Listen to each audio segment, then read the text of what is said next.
My name is R2. I run Classic and Ride Nord GTA. I'm one of the appraisers here in Ontario. I fortunately get to do all the beautiful cars here at Radical Restoration.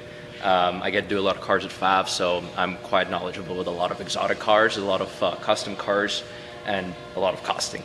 Today we'll be appraising this 427 Cobra. It's beautiful, freshly restored, freshly built by them. I have very little information on the car right now, but first thing we're gonna look at is the paint. You wanna look at to make sure that all the body panels on the car, I believe this is a factory 5 kit car, you can typically try to spot the differences. A lot of the variation you will have in the Cobras will actually come from the transmission tunnel. One of the bigger upgrades that they do in the Mark II version of the Factory 5 is the reinforced tunnel.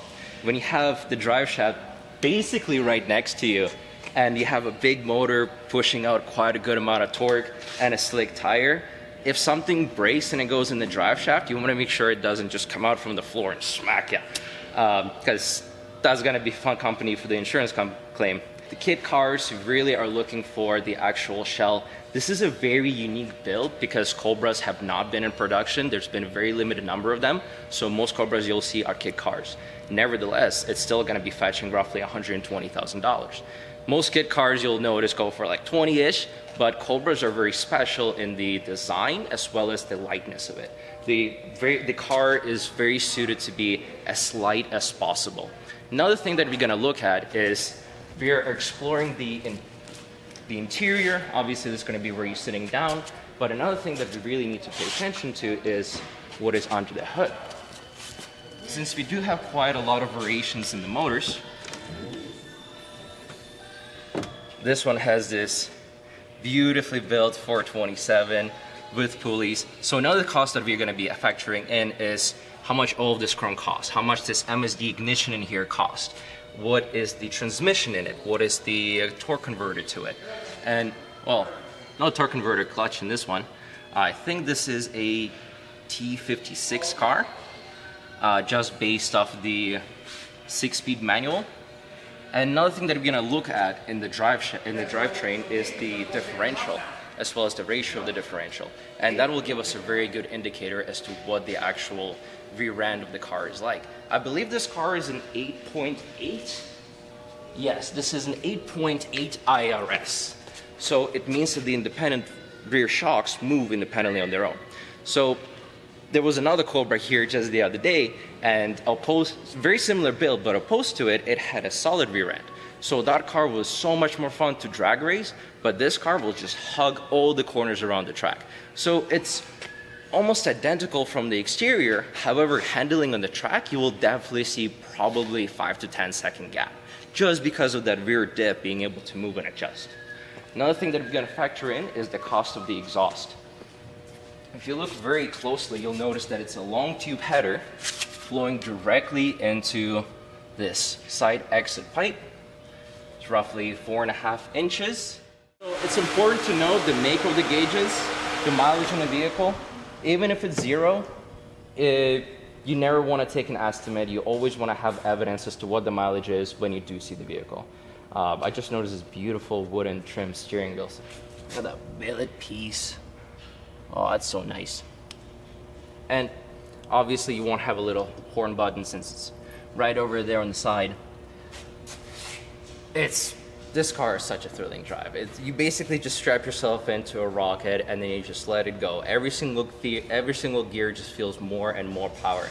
This is a 427, so it's just torque, torque, and torque all day. I think this thing also revs out to 7K, which is crazy for a big V8. Just all that power at the top, right? And you always hear that bigger intake of air right at 5K is a thrill for your ears, just the screaming of a V8 as you go up the gears. Again, even with this really slick tire, it's the Nitto N555 on it. Pretty sure it's a 325 in the back. Looks like a 325 to me. It's a 295 40Z R18.